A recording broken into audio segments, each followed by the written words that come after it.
Hello and welcome to the live one. I'm your host, Priya David Clemens, joined here in studio today by Lindsay Blakely, senior editor on VNet. And on this Thursday, October 6th, Dov Seidman is our guest, joining us from New York. Dov is the author of Why How We Do Anything Means Everything. Let's deconstruct a little bit of what that means, and let's take, for example, Steve Jobs, because obviously he is all of the talk right now after his passing yesterday. When you look at Steve Jobs, in some ways you say, look, there's no question he revolutionized the technology industry, particularly with design, as many of us see it, but also with function. At the same time, on a more personal level, you hear some criticism that maybe he didn't do enough philanthropy, or he was antagonistic towards his staff. Where does this breakdown of sort of inspiring leader and personal good come with the business corporate leader? Got it. Well, first, it's a sad day, and literally, I'm speaking to you on a MacBook, but right outside my window here, I'm on Fifth Avenue in New York. I can literally look down and see the Apple Store, and connect with the vigil that is celebrating and mourning Steve Jobs' passing and his legacy.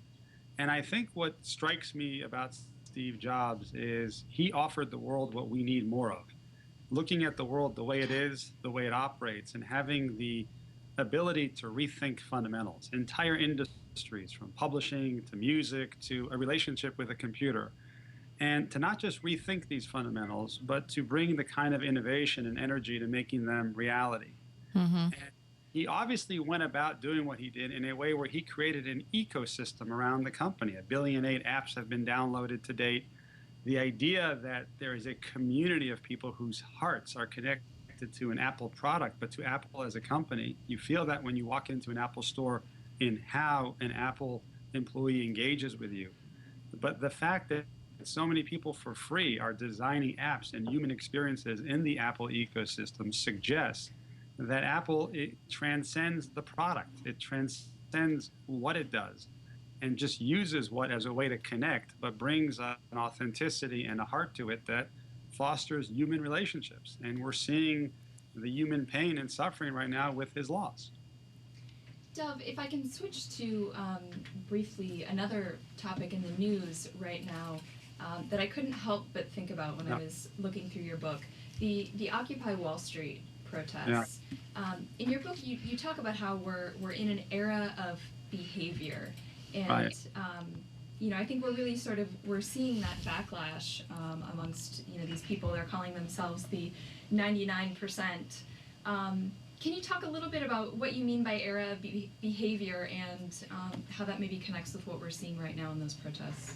Well, in many ways, they're protesting the behavior, the unsustainable behavior of others, or the unfair behavior of others who have been in power in a system where some people have gotten ahead at the expense of others. In the United States, of all countries, people do not begrudge people for making billions of dollars. They only tend to begrudge them if they feel and believe that they've made it in an unfair way. And I think what we're seeing, you could go to no dictator being too big to fail in the Middle East, where a Mubarak, a military regime, could not prop him up. I think what we're seeing in a connected world is that people can organize, and they can come together and really talk about what matters. And what these protests, even revolutions, all have in common typically are two things. One is justice. People protest when they want to demand justice because they feel that the system is not just.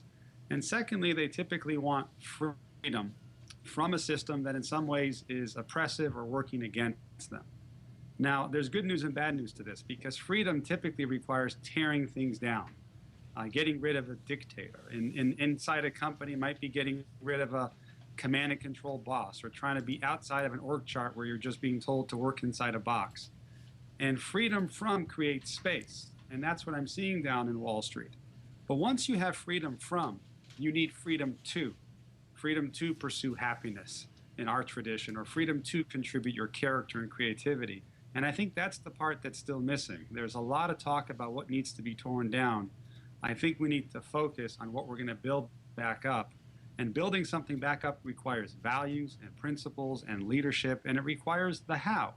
how are we going to go about creating an economy, a society that is sustainable, where in a connected world in which we rise and fall together, in fact, we will rise together. So we've been talking about some fairly large companies and large industries here. And I think you've got some interesting research in your book where you talk about how CEOs are 6 times more likely than employees to think that their workplace is valuable and inspiring. How do you, if you're going to break this down to maybe a smaller business, medium-sized business, can you give us some very specific steps that those CEOs who believe in their company and the value can inspire their employees? Well, I think you used the key word. We typically, when we wanted speed and productivity out of people, we treated them as rational human beings who respond to stimuli. And we use carrots and sticks to extract performance out of them and work hard. And we measured their productivity. Competitive advantage has shifted away from that towards very human things: creativity, the ability to collaborate with people like us and not like us, the ability to have an idea. And you cannot command or even incent someone. You can't say, thou shalt collaborate. You must have an idea today. So leadership today, if we are going to get people to unleash their creativity and their collaborative spirit, we need to inspire them. And inspire is in. It comes from within. And the ability, leaders who inspire people connect with them in very deep ways around beliefs, about doing something that is not just about success, but pursuing significance, making a difference in the lives of others, being inspired by a mission that is worthy of their dedication and commitment. And, you know, we're in football season right now, and I think sports is always a good harbinger of the kind of leadership models we're going to see, because it's a peak of performance. I don't know if you've tracked this. The last 6 coaches who've won the Super Bowl do not scream at their players. They're how coaches. They're about connection and collaboration, and not just about how much strength and speed and talent they've got on their team, because it's a competitive world. So I'm seeing leaders today shift from exerting power over people to inspiring power through people. But, you know, and I know that you go to talk to many, many businesses and consult with them, but I'm sure you also hear some pushback that people say, I don't have the time to coach every employee along the way, or coach every manager even along the way. Well, they better find the time, because, you know, there's 2 types of job crises. The one we talk about today more than any are the people out of work. And my heart goes out to them, and I hope government can get its act together and launch a program that puts people right back on a job. But there's another jobs crisis, which I call a careers crisis. 7 out of 10 employees are disengaged on the job today, or 5 out of 10 are not engaged, and 2 are actively disengaged, which means they're subverting their company. So what are leaders going to do to take the 7 out of 10 of their colleagues who are not bursting out of their seat and contributing all their energy and ideas, and get them to innovate and create the kind of growth that not only will move the company forward, but create jobs for their brothers and sisters? So something leaders are doing today is not working. They're bringing command and control, rules, carrots and sticks to a person, when competitive advantage has shifting to trying to get humanity out of people, their ideas, their collaboration, and their innovation. You know, your critics might hear what you're saying, and you know, inspiring employees sounds like a really great goal, a great aim. But I think of you know, LinkedIn's CEO Jeff Weiner, and I think just this was a few months ago, he put forth a new compensation plan, and a good chunk of his compensation was going to be connected to his ability to inspire employees. And there was quite a bit of criticism that came out after that. Most people wanted to know, you know, how do you hold that leader accountable? I mean, inspiration is a very difficult thing to measure. What would you say to that? Well, a few things. I agree with you, at least in what you're implying, that in business you tend to manage what you measure, and we tend to measure what we think matters. And what we measure is, in fact, a window into what we value and even into our values. What we've done in business is we've gotten incredibly good at measuring how much employee engagement, how much market share can we take, how much debt can our balance sheet hold, how much revenue can we squeeze into this quarter. What we haven't gotten good at is measuring how. How do we inspire others? How do we relate to others? How do we engender trust in our relationship and deep connections with customers? And I think that's where the next frontier of measurement is going. And in fact, we've just completed a study of over 5,000 employees in large and small companies in the US and abroad, where we have in fact measured how a company does business and how its leaders lead. And the results are striking, and it's good news, bad news. The good news is that companies that are inspirational, where their people have been shown to be rooted in and inspired by values, we call them high value cultures, they are getting much less of what they don't want, misconduct, and much more of what the company wants by a factor of at least 2, and in some cases 3, customer satisfaction, employee loyalty, ideas, and innovation. So the good news is you can measure it and demonstrate that the more values, the more value you can generate. The bad news is that only 3% of our companies scored in that category of being values-based in that way. So, go ahead. The other element that we haven't yet talked about is shareholders and their role in building or not helping to build sustainable organizations. You talk about how the aggressive pursuit of growth can lead to unsustainable companies, but how do you handle the shareholder element of this equation? I think that's a very vexing part of this whole thing. I mean, in many ways, the people who should not have sold mortgages sold them to people who probably shouldn't have bought them. And the CEOs who are running their company quarter to quarter might be responding to pressure from investors who are keeping score quarter to quarter. I think we all need to come up to grips with the fact that before we got too big to fail, we were in the grip of the strategy of let's try to become too big to fail. And we were trying to scale up our businesses and really answer the how much question. And I think we need to switch from becoming too big to fail, which has proven not a sustainable strategy, and try to become too principled or too sustainable to fail. And shareholders ought to start to invest in companies by aligning their deep interests with where the company is going. And I'm seeing brave or courageous CEOs like Paul Pullman, the CEO of Unilever, really push back and stop giving quarterly guidance. And I think you're going to see a shakeout here where we realize that managing a company to quarter simply doesn't work, especially in a world where we don't have a boom and bust cycle every 20 years, but we're starting to have crises every 20 days. Okay, hold on to that thought for a second, just to remind our viewers, we are speaking with Dov Seidman today. He's the author of Why How We Do Anything Means Everything.